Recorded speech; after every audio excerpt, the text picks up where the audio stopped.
Welcome to Scottsdale 360, a virtual learning series that focuses on the people, the policies, and the programs that shape our city government and the community we serve. My name is Holly Walther from the Scottsdale's Office of Communication. I will be your host for today's session. And for those of you here for the first time, Scottsdale 360 was developed so we could continue to talk to residents and staff despite COVID-19 and the challenges that we have faced. And due to the pandemic, both of our academies, we have a Citizen Academy and also a staff academy called Scottsdale Insider. Both were placed on hold until further notice. So while we wait to meet with you again, we have put together this series for your knowledge and enjoyment. Our presentations, including questions and answers, will be approximately 1 hour in length today. So keep in mind this is a fairly quick and high-level overview of public safety in Scottsdale. You may submit a question at any time during the presentations, and we will end class with a question and answer session for both presentations. And we will also have a packet available for download after class that contains today's presentations on our website. So just go to the same page that you went to when you signed up for the course, ScottsdaleAZ.gov, search Scottsdale 360, and you can download that information. And in addition, we ask that you complete a short survey at the end of this session. You'll see an exit button or a leave button on the bottom of your screen. So rather than Xing out of the screen when you leave, if you can hit that red leave button, you'll see that survey pop up at the end. So we are very lucky today to start our session with Public Information Officer Aaron Bolin with the Scottsdale Police Department, and he is going to give us a brief overview of Scottsdale Police Department. And without further delay, I'll introduce you to Officer Bolin. Hi, good morning. Thank you, Holly, and thank you for everyone that made the time to be here.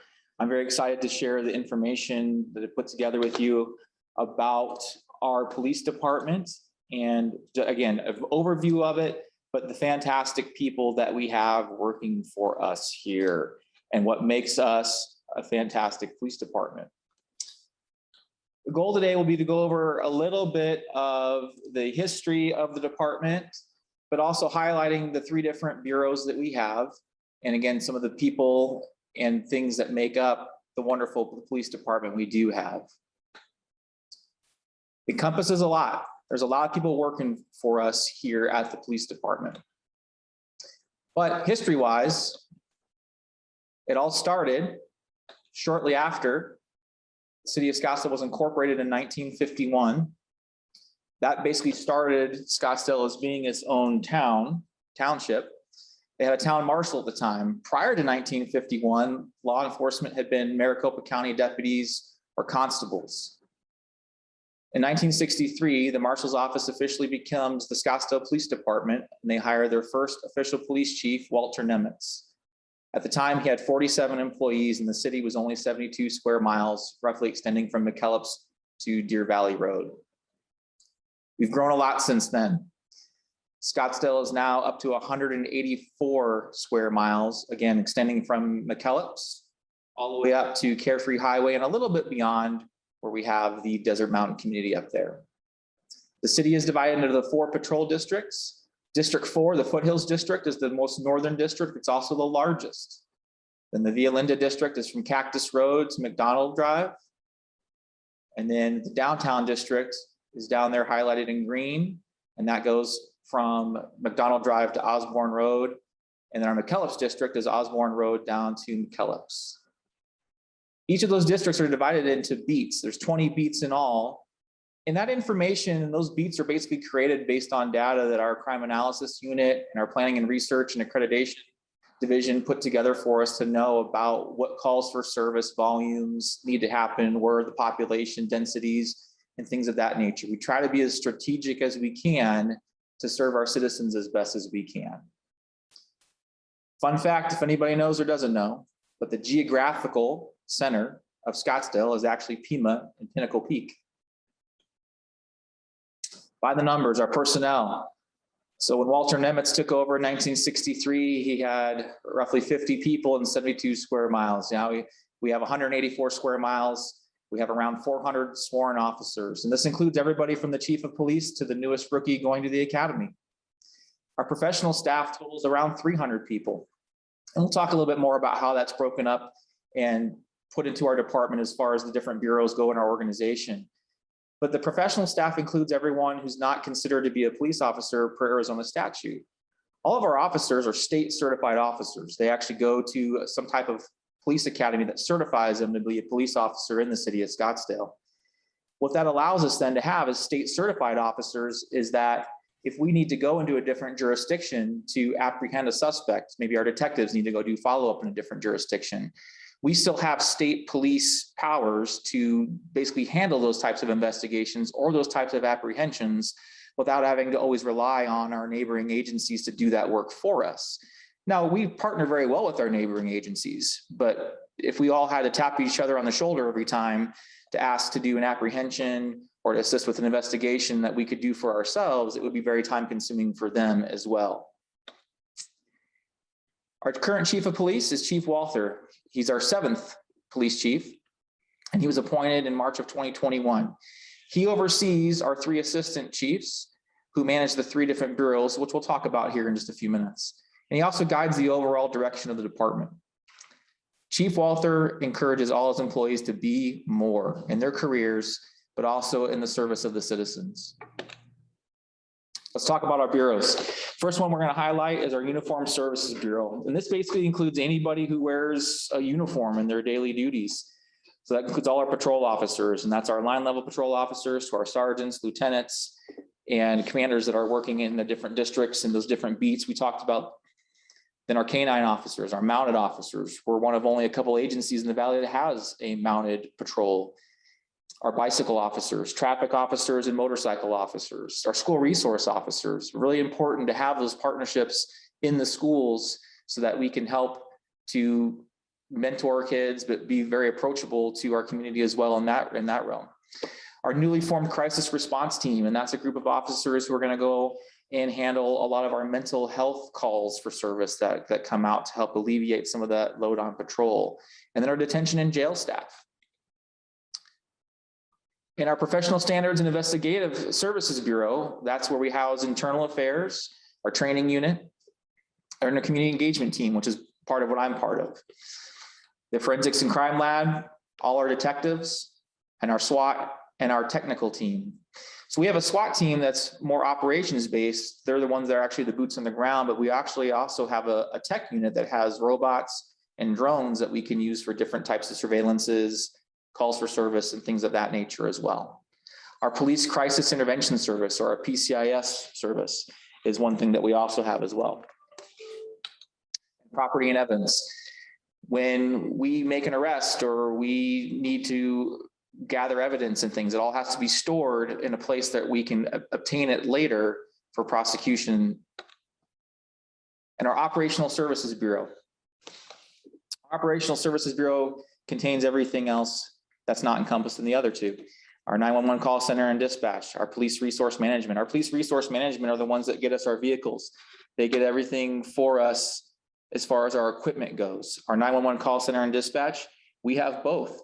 Some agencies only have a dispatch center. We actually have a 911 call center and a dispatch center. Our records division, everything has to be kept track of and stored as far as reports and everything else. We keep track of what we do. Our planning, research, and accreditation, they're the ones that help drive us forward, knowing where we've been as far as an agency when it comes to how we deliver service and where we can go into the future.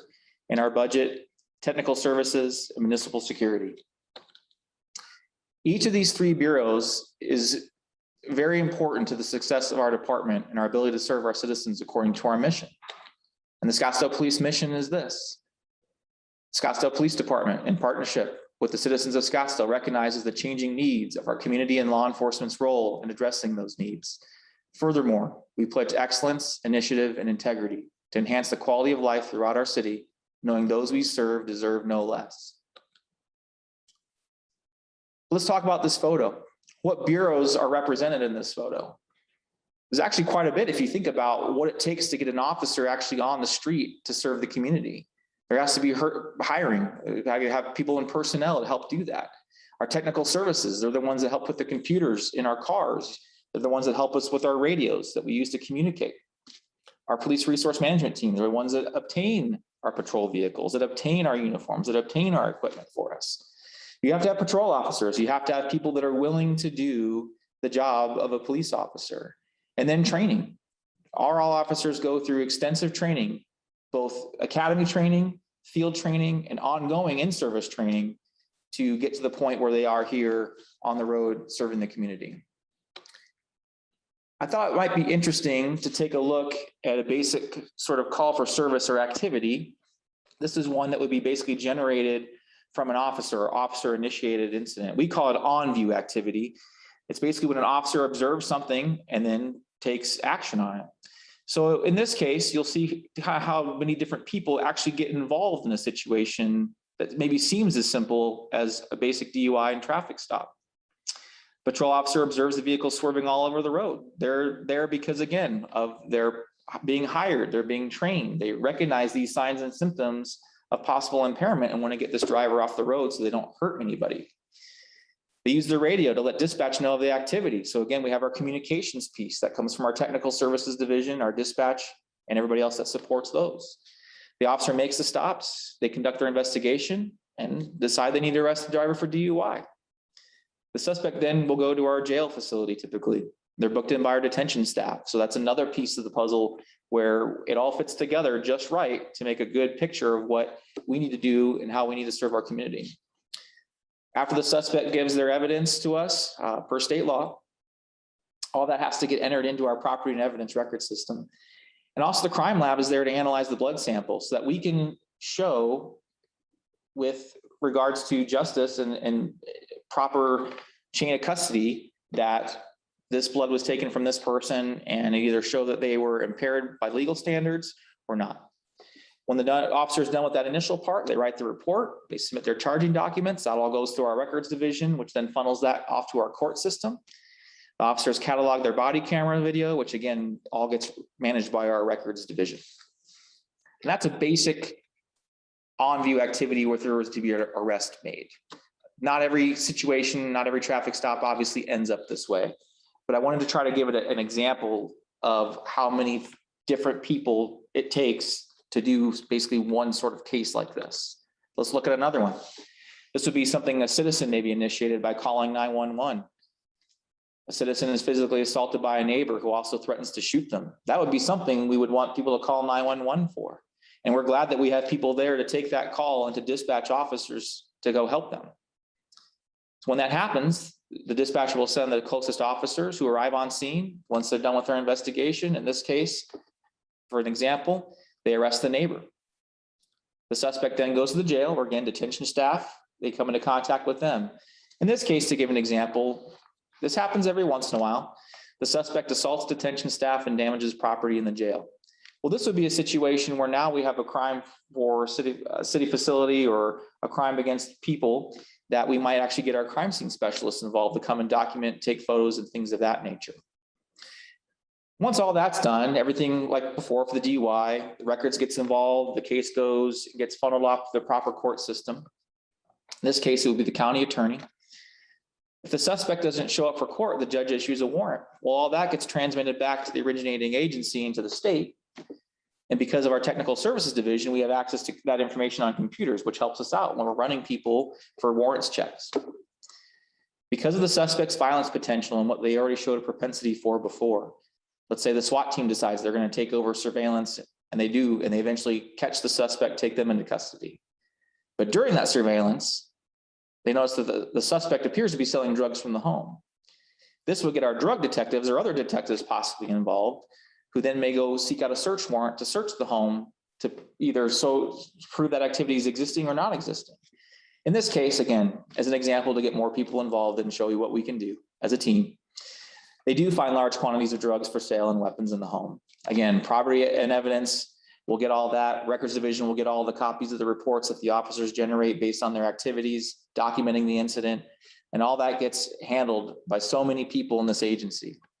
Again, these are just two examples of an officer-initiated activity, but also a citizen-initiated activity where it's not all about patrol, it's not all about detectives, it's not all about dispatch or property or one particular group.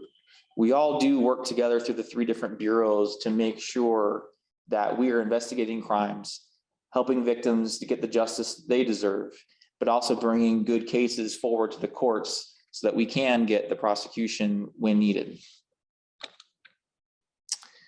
A lot of people ask what kind of crime happens in Scottsdale.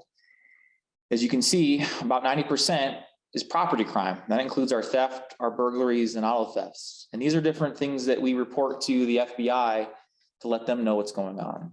Our small amount of crime is violent crime. That's about 10%. And that includes your aggravated assault. Aggravated assault is typically characterized as something that would cause serious physical injury or disfigurement to somebody, or sometimes where there's a weapon involved. Sexual assaults and murder. Just looking at some general statistics from 2020, we recorded that we had about 247,000 residents, 238,349 calls for service within that year.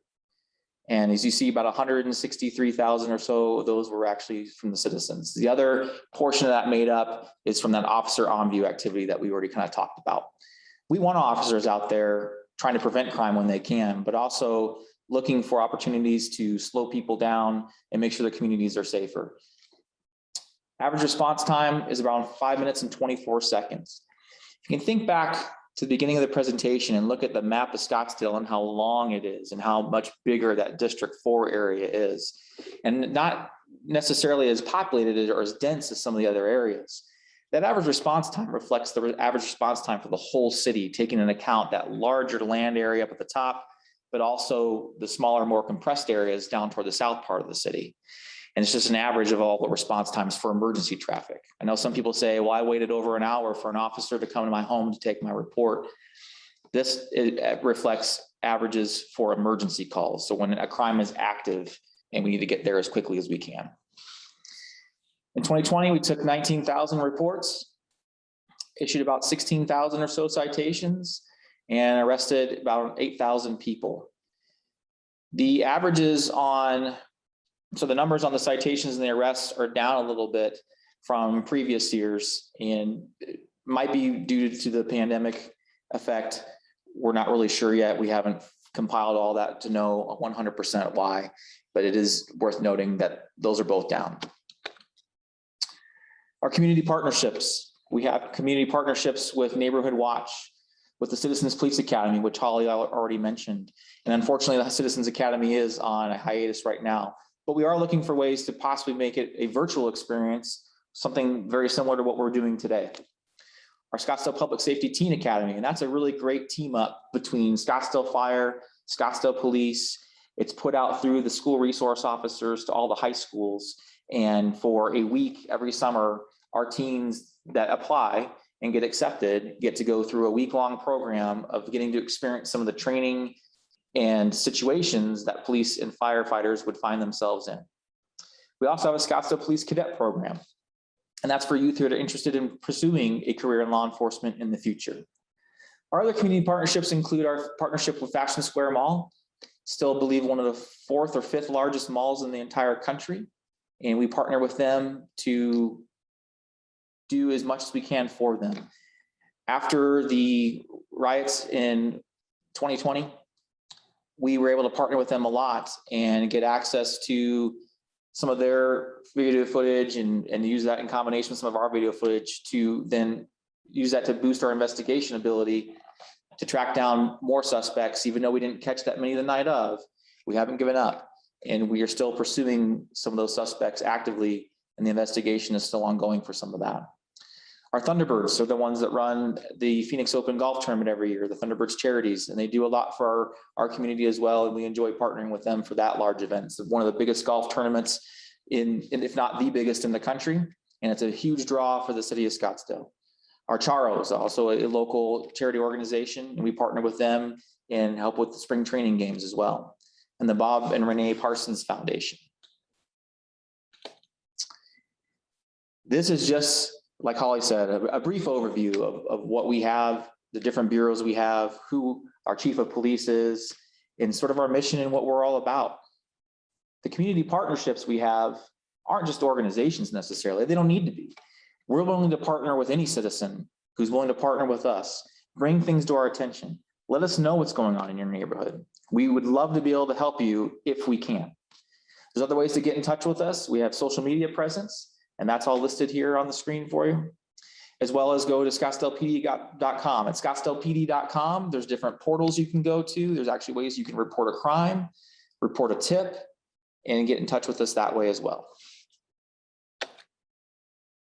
And I was always told in instructor school to try to end with something exciting at the end of a presentation. And so I couldn't think of anything more exciting than our tactical and SWAT team getting a picture taken of them with a huge explosion in the background. And so that's all I have for you. And I'll be eager to hear your questions at the end here. Thank you. Thank you, Officer Woolen. That was great. And as he mentioned, don't forget, within our Q&A, please post questions you have, and we will address those at the end of the session.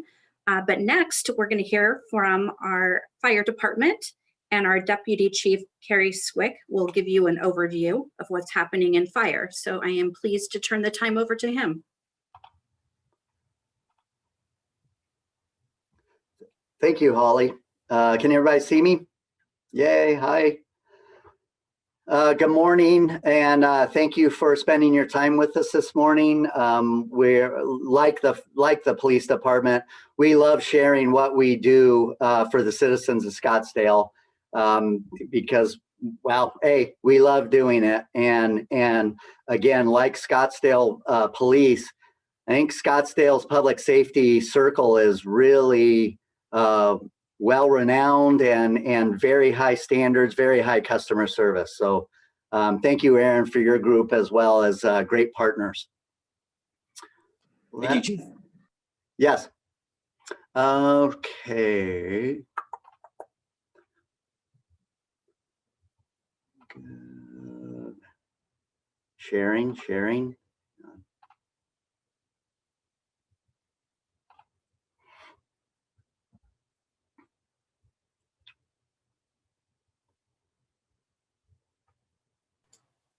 We're good, Chief Swick. We can see your screen. Thank you. I can't, so hang on. Let me just move it.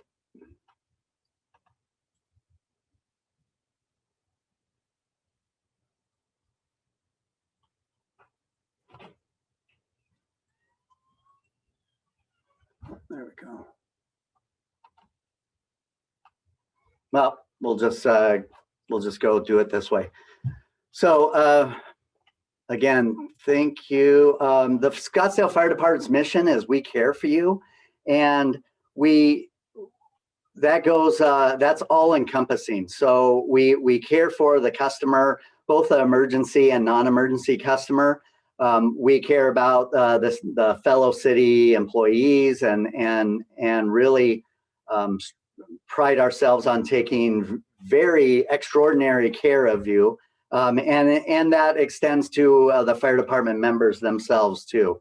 So that the picture of the elevator is the whole, what would you say if you're in an elevator with somebody and they ask? So that's where we would start. Fairly new fire department, as fire departments go, born in July 1, 2005, roughly 300 employees out in the field, working out of 15 fire stations throughout the city. But we also have a pretty robust prevention group too. So we have three plan reviewers and 6 fire inspectors. And then something we're proud of that's new, and in fact, it hadn't even started yet. It starts next Tuesday. Our 24-hour, 7-day-a-week community risk reduction captains, and we can talk about that a little bit later too. We respond to all events, incidents, fire prevention requests, etc., just like PD does. So there's our org chart of Chief Tom Shannon. Really, again, like Aaron said, we're very lucky to have a couple of very progressive chiefs at the helm that that really strive on communication and collaboration with everybody involved. So you can see through there. Then we basically have 7 or 8 deputy chiefs, each having a different division. You can see there. That's how the administrative things are set up. And then we have 1 shift commander that's out in the field, and those are 24/7 positions. So let's talk about automatic aid. So auto aid is something that's the envy of the US, actually, of the country. What it is we, all 27, 28 cities in the valley are all connected together and have no boundaries. We have the same communication system, the same response guidelines, and the same staffing. We'll skip through, let's see. So some things that it does, and I'll show you a map. Again, 1 radio system for all 28 cities, no matter where we are at. We have basically unlimited fire crews and quite a few specialty equipment. What that does is, for example, a hazardous materials call, it takes at least 2 hazardous materials teams.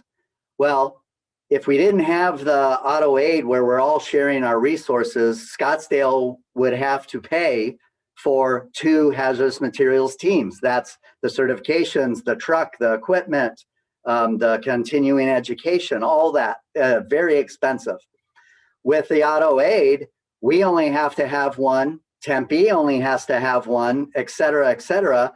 So now if there's a call in Scottsdale, we get ours and we get Tempe's. So neither city is spending money on duplicate type response. So here's the valley map. So every triangle represents an auto aid partner, which is all the fire stations throughout the valley. What we have counted is it's about 660 pieces of equipment that can come and help Scottsdale if needed, if it's ever needed. There's no questions asked. There's no, hey, we got to ask the mayors of each city. It's no cost. It's all reciprocal. And well, we have whatever we need at our fingertips. So for example, things happen in Scottsdale, whether it be a call on the border. So for example, along Indian Bend, Scottsdale Road. Well, now that we moved the station, that's not an issue, but along the border, sometimes Phoenix trucks will be the first on scene for Scottsdale, even if it's a medical. Down south, part of Scottsdale that's over there on like McKellips and Scottsdale Road corner, down that area, that is typically run by Tempe. So those citizens in Scottsdale usually get a Tempe unit because it's closer. So what the auto aid does is goes up to the satellite, finds the most appropriate truck or unit for the call, and no regards to geography or border. It picks the closest unit to go help the citizen. So why are we doing that? Well, I've talked about some of the reasoning, and then why don't we dispatch ourselves instead of paying Phoenix $1.4 million?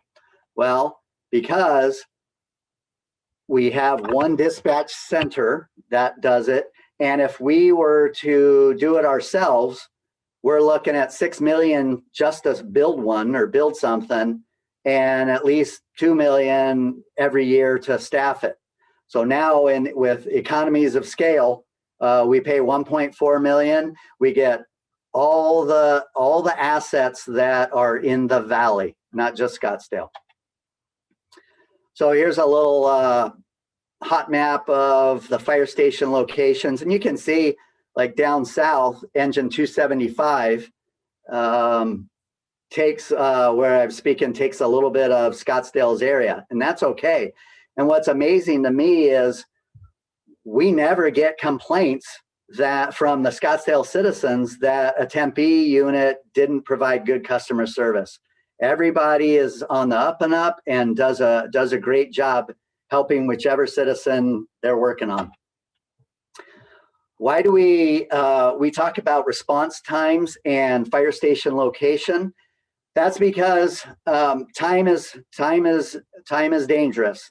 So both for fires and for EMS, 6 minutes is kind of your go, no-go time. So for a fire in 6 minutes, the whole house is probably superheated and ready for a flashover point, makes it untenable for the people living there, and it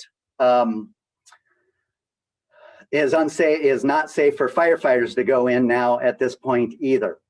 For a medical call, 6 minutes is kind of your go, no go for brain damage to set in if you're not breathing or your heart's not beating, etc. So that's why we try and space units, stations to try and stay within a 6 minute response time in the city. Old bond projects, these are kind of, this is kind of dated, but Station 613 and 16 were both double wide trailers, and 13 has been a double wide trailer since the 80s, believe it or not, because I worked there.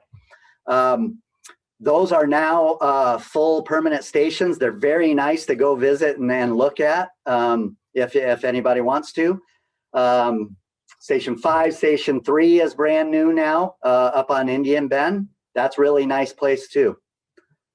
Some of the reasons we needed new stations is because of health things. We needed separated areas for all the cancer-causing smoke that's on our turnout coats and our gear. So we have to have separate rooms and separate storage areas to keep it from going into the living areas.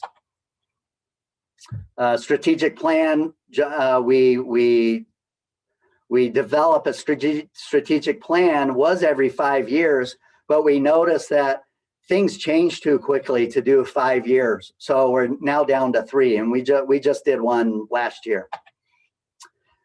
So we do have a labor union. It's IAFF Local 5050. And what, again, part of the envy of the Valley and the Auto Aid system is we have a very good relationship with the labor group, and we solve problems and come to conclusions and solutions together. Again, there's no pounding on the table. We kind of get to yes by working together. So fire suppression branch, those folks, that's the sexy stuff. But that's the stuff that's most devastating to a person, right? We try and tone down the whole, yeah, that was a great fire. Well, stop talking like that, because it wasn't a great fire for the people that were there, right? So we're trying to make sure the firefighters understand and respect the fire. Obviously, medical response, we do all that. There's the hazardous materials team.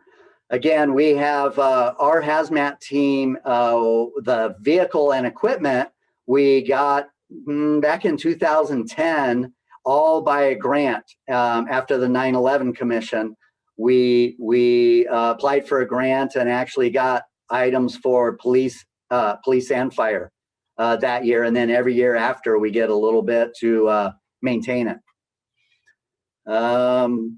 These are the technical rescue folks. Some of us call them dope on a rope, but and we say that to their face so they know. A lot of, believe it or not, I don't know if you know, but we probably go get someone off the preserve, McDowell Mountain Preserve, or any of those trails up there, probably 4 times a week. We're bringing somebody either down on a basket, carrying them, or helicopter. That's a little bit of a, we're working on that as a community risk. We get that we don't want to close the mountain for tourism because people come from across the world to go see that, and it is beautiful. But they end up getting dropped off in the Suburban from the hotel with, you know, a 2-ounce bottle of water and flip-flops. So we end up getting those people all the time, and that's free of charge, but that's dangerous and costly to bring a helicopter out for something that could maybe be a little more prevented. So that's what we're dealing with. Our truck station, we do the fire, we check every fire hydrant in the city yearly. Those are our truck scheme now, color scheme. The events, like PD, we do a unified command at the larger events. So PD knows what fire's doing, fire knows what PD is doing. We come to solutions together. And again, that's unheard of around the world, actually.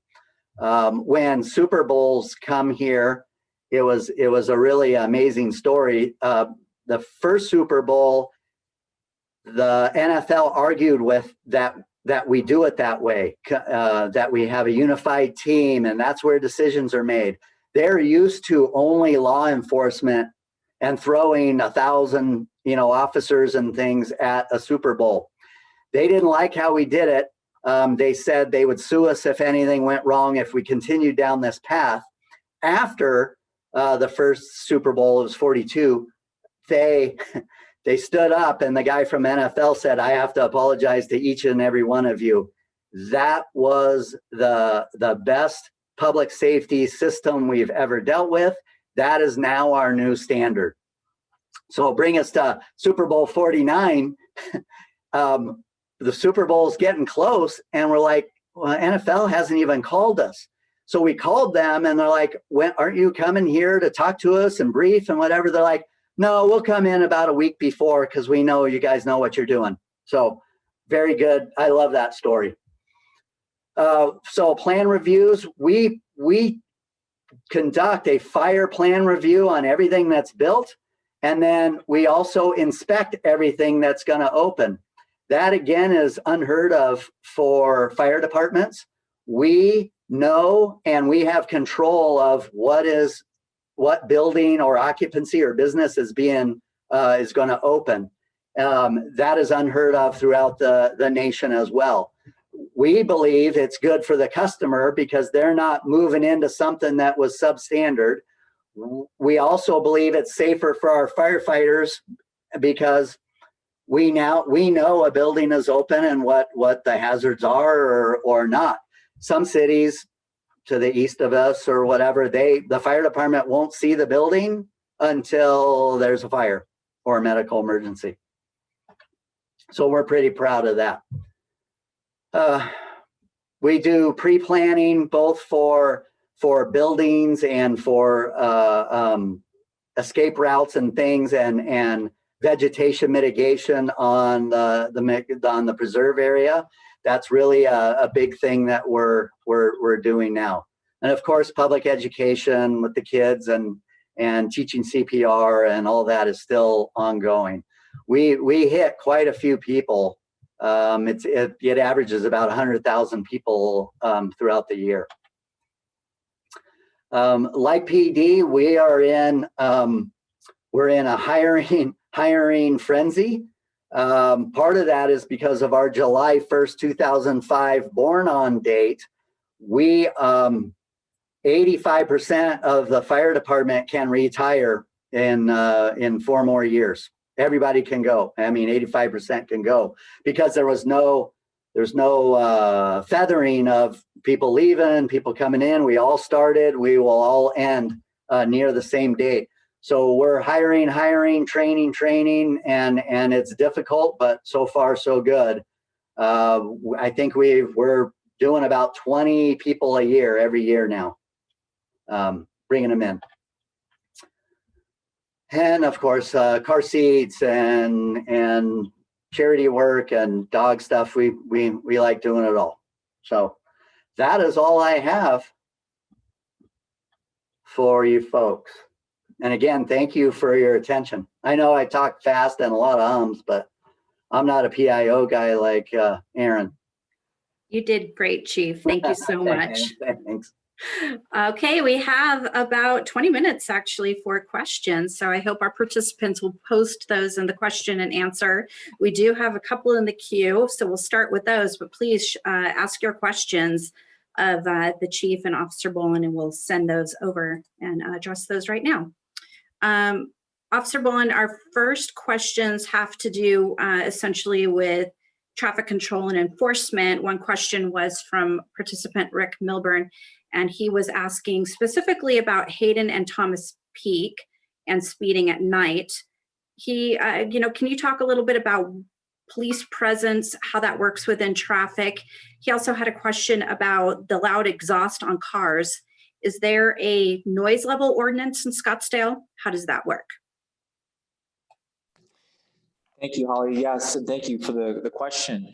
So traffic safety is one of the priorities of the Scottsdale Police Department. Unfortunately, we can only get resources where they need to be when we know about them, and tips and information exactly like this question coming in are exactly what we're talking about, or I was talking about before, as far as those partnerships. It doesn't need to be part of an organization. If it's a problem for you as a citizen and it's a concern for you as a citizen, we want to know about it so we can let our officers know that they need to possibly enforce and or just be in that area more, to just do more enforcement if that's what's necessary to have happen. So I appreciate the tip on the speeders there. The best thing to do would be exactly what you did. If anyone else is listening and has a similar situation, that let us know. Let us know that we can help you and where we can help you. And as far as the sound ordinance goes, there is a sound ordinance for music and decibels in our downtown area, on the bar district area. But as far as tailpipes and things from vehicles, there's not necessarily a sound ordinance with that, but there are sometimes ordinances for equipment or state laws for equipment on vehicles where it has to have a proper muffler system. Can't be a cutoff one or any of those other things like that. Those are typically then secondary things that we would look into once the vehicle was stopped. But I would like to extend the knowledge to you that I will let our traffic officers know about that area and our patrol officers know about that area and see if we can gain any improvement over that for you in the coming weeks and months. Thank you. Great. And along those same lines, Mary asked, what can our community members do other than obviously, like you mentioned, reporting, but to reduce the excessive speed of drivers? She's questioning the area of Scottsdale Road, Pinnacle Peak, and Pima. Yes, sort of a similar really steps is to let us know.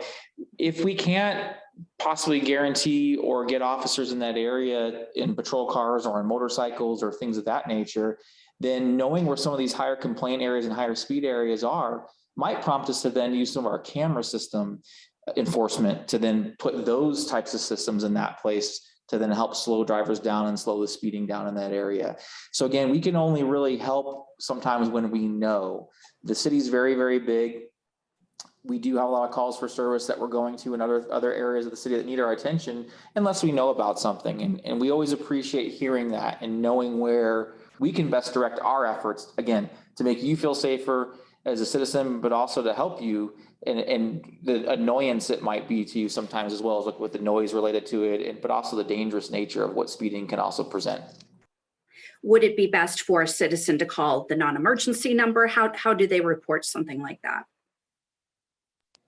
Yes, great question. So if it's an ongoing issue, that is something that could be handled through possibly our website at ScottsdaleAZ.gov. There are just some different portals there where you can put in a tip or things like that. If anybody sees anything that is inherently dangerous that they feel is an emergency, you should call 911. And is speeding an emergency you should call 911 for? I guess it would really depend if you thought they were really going really fast. When I'm on the freeway sometimes and I'm doing 65 to 70 and someone really goes past me fast. You can tell. I don't necessarily need to be a trained officer to know when someone's really cooking down the road. So if you see something like that, well, I don't know the license plate, or I don't know the vehicle description. At least give us the direction of travel and what you think the vehicle was. And that's something that we can then get directly dispatched to our officers that are working at the time. You could also call the non-emergency number. That's 480-312-5000, which is also on our website, and report something that maybe you think isn't quite an emergency, but you still want to get reported to the police. If you see anybody that's swerving around, anybody that is not just speeding, but unable to maintain a single lane, or they're making turns, or at nighttime they're driving without headlights, you should definitely call us. Those are signs and symptoms of possibly an impaired driver. And I don't think I need to remind anybody how devastating impaired drivers can be when they collide with other people who are trying to just peacefully travel about on their own too. So we do want to hear reports about those when those happen. Don't feel like you're bothering us. We're here for you. We're here. We want to partner with you on these things, and we want to help you, again, make your community a safer place as well. Great. Thank you, Officer Bolin. Chief Swick, I have a question for you from Deborah. She often sees the fire truck and crew at her local grocery store. Are they actually buying groceries, and do they cook their own meals while at the station? Yes, so great question. And again, these are the fun ones to answer. So they stay at the station for 24 hours straight. So yes, they cook their meals there. And remember, the fire truck not only carries the 4 folks, the firefighters, but it's a big rolling toolbox. And we've got to take our toolbox with us wherever we go. So even when we're at the grocery store, we're still in service for any calls. And oftentimes they've had to leave the grocery cart and tell them to put it in the cooler because they got to run on a call. It's just, that is something they do. And most of them are very good cooks. So ask to be invited to dinner next time you see them in the grocery store.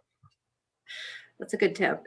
Chief, Officer Bolin talked about the police teen programs. Do we have something similar for teens for the fire department?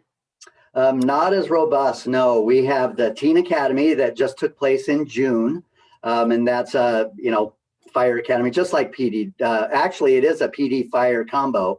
We do that. As far as for volunteers, you have to be at least 18, and most of the volunteer stuff will be like hot zone. So we do have a few teens. We call them cadets, and they maybe do deliveries to the fire stations and things like that. But we just don't have much for them to do, in the hot zone of a fire or medical call. The other thing we've found, studies have shown that we aren't really getting too much bang for our buck by addressing the teenagers, because by the time they are able to want to be a firefighter or police officer, a lot in their life has changed. Interest, maybe they got jobs somewhere else. So what we are targeting now, believe it or not, are the junior college sports team people, because they're used to being on a team. They're very disciplined and things like that. That's where we're targeting, not so much the younger folks anymore. Okay. And Chief, does the department prefer citizens to call the Herpetological Association for snake issues? Will you respond to those? How does that work? Nope, you call 911. That's an emergency to you. Now, the only thing we ask is if you're driving down the road and one's on the side of the road alive, leave it. We don't need a phone call. If it's actually on your property and threatening you, yes, we'll come take care of it. The Herpetological Society is a great partner, but they don't really have a response mechanism. Okay, got it. Now, this is a question for you both. I'll start with Officer Bolin on this one, but would you both talk about volunteer positions in your departments and the things that your volunteers do? Yes, we do have a volunteer program. With COVID and the pandemic, some of the volume of what volunteers we have did get scaled back a little bit for right now. And with some reorganization stuff that happened here with the beginning of the fiscal year in July, then there's been some reorganization as well. So it's hard to specifically answer that as far as where to go right now. Best place is gonna be our website. We will be updating that as soon as we can, but I believe there is a tab on there if you scroll down through some of the different selections about how to volunteer and get involved. Our police volunteers, we used to have a police volunteer program where they were out in patrol cars with markings that said volunteer. They were issuing parking citations, they were directing traffic, they were doing some of those things. That branch of the program is no longer in existence for now. What our police volunteers can do for us is some of the paperwork filing. They can help maintain some parts of the museum that we actually have here at our headquarters building off of Indian School and Granite Reef. And there are other opportunities for some volunteer work. When I was part of our mounted unit, we actually had a volunteer that would come and actually help take care of the horses and do some barn work for us as well. So there are some other opportunities with other divisions and other parts of the police department that don't necessarily involve frontline service with a uniform and a police car, but it would be mostly sort of out of the scene or out of the sights of the public kind of type work for the most part. The pathway to that before used to be going through our Citizens Academy, but since the Citizens Academy is kind of on hiatus right now as well, again, there's not quite that pathway there just yet. So stay tuned for some updates, hopefully, and keep inquiring about it. But yeah, go to the website for now and see if there could be a tab for you or a pathway for you there.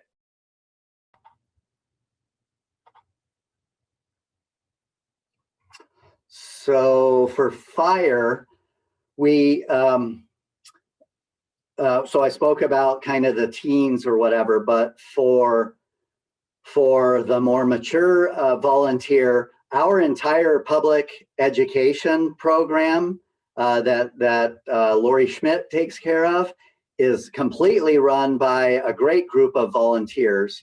And that's like Home Safe Home. So they go and evaluate why a customer's, falling more than normal, any's more than normal, but falling, and they can help install handles and things like that. The school talks, all the elementary school talks are all run by volunteers. We couldn't do any of that without them.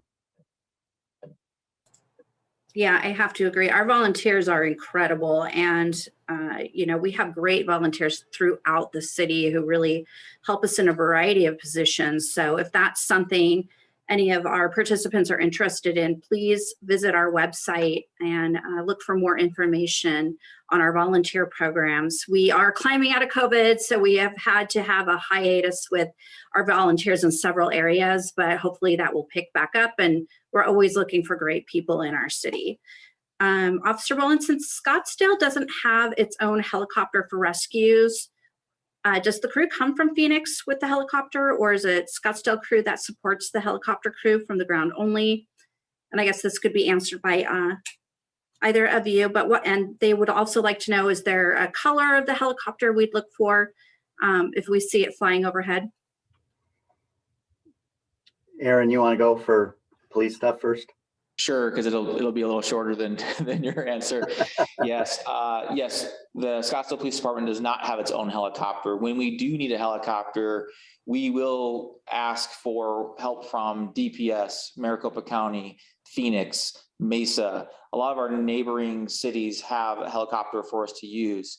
Now, when it comes to a call in the preserve, then if we can determine a location and level of injury through our call center and dispatch center, then we typically hand those over to fire. Fires are really, the fire department's the one that handles the medical emergencies for us.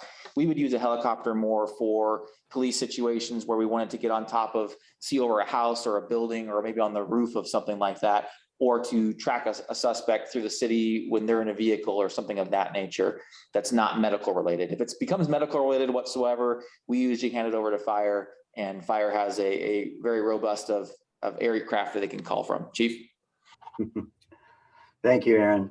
Yes, we use, actually, it's some of the same helicopters that PD uses from Phoenix. They're Phoenix police helicopters, but two of them are outfitted with a hoist, So what happens is, if we're going to use it, they fly from Deer Valley, wherever they are. They land about 104th Street and Bell, We got a landing zone there or whatever. And then two of our folks hop in and then they go help the patient. So they'll either, if they can't land there, they'll do the long line where they go down on the rope and put the person in the basket and all of that. Again, it's very costly. And especially in the summer because of the lift, it's actually a dangerous operation. So we're really trying to get folks on the trail to, again, know their surroundings. Don't go in 3 PM today because it's going to be 100 and whatever. Take lots of water. If you're not in shape, don't try it, because quite frankly, we use that helicopter whether it's serious or not. If it's just an ankle even, or I'm out of water. And to me, that's a big risk for something that we probably should be preventing. Kind of my note. Thank you. Chief, also, can you talk about the statistics on the types of EMS calls the department responds to? Specifically, this participant wanted to know about drug overdoses. Is that a big issue in our city, responding to drug use? Okay, so what you may not know is about 95% of the fire department's calls are medical, not fires. Especially Scottsdale with the sprinkler ordinance, we're pretty good on the fire front. Yeah, for a while there, the opioid problem was in Scottsdale, and in fact, again, a collaborative effort. PD receive Narcan so they can stop an overdose if they get there first. We can do it as well, but that opioid piece seems to be de-escalating. I'll say haven't seen that like we did maybe pre-COVID time. It was getting pretty bad. But most of our medical calls are chest pain, difficulty breathing, because we're, as an American society, our heart disease is actually the biggest killer, even over COVID by average. About 650,000 people a year die of heart disease. So we go a lot on those, and that's pretty much it. A fire truck responds and an ambulance responds to all EMS calls, because the fire truck has 2 paramedics on it, and we are the first line of offense to take care of your medical problem. The ambulance is merely a transport unit vehicle. So the fire department goes with you in the ambulance. It's really just to get you to the hospital, but all of the work is done on the scene. Okay. Officer Bowling, do you want to address that question as well in terms of what PD has seen with use of Narcan and responding to drug-related calls? Yes, so it seemed back about 5 to 10 years ago that methamphetamine was sort of the drug that was going around for a lot of the young people, and they were getting hooked on that, much like crack cocaine was kind of in the 80s. And then for a while, we saw a decline in the methamphetamine use, but then sort of an increase in the opioid use. And with the opioid use from before, much like what Chief said, it seems like it's sort of on the decline a little bit, but what we're seeing now is prescription pills, sometimes legitimate, sometimes fake, actually now laced with opioids, powerful ones like fentanyl and things of those nature. So a lot of times people are thinking they're trying to abuse one drug one way, but they're actually getting a super dose of an opioid another way, knowingly or unknowingly. Our officers are equipped with Narcan. The Narcan is usually successful if the overdose is caught in time, and we can help a lot of people that way. We would obviously prefer that people don't find themselves in those situations, and there are resources available if people do need help with those things, and we would encourage them obviously to find those. We are doing a drug take-back event at our District 2 station off of Indian School and 75th Street on July 31st, if people are wanting to get rid of some of the extra prescription drugs in their homes and things of that nature too. Great, thank you so much. We flew through that Q&A time. We have a few questions that came in. We'll try to get those answers to you offline. So I apologize we couldn't get through everyone's question. Andrew did ask if this recording will be available, and yes, we will have it available after the session, like we have with our past sessions. So I'd like to thank everyone for attending today. We hope you've learned more about our public safety within Scottsdale. And if you haven't signed up already, I invite you to join us again on August 5th for our tourism session. Our city welcomes millions of visitors each year. We host a number of huge events. And so we're going to talk to some of the people who work behind the scenes to put those together, to make trips memorable for our visitors, and how we use those revenues and how that benefits us as residents. Again, thank you so much for joining us. We hope you will join us again in 2 weeks. We appreciate your time today, and thank you again for joining us.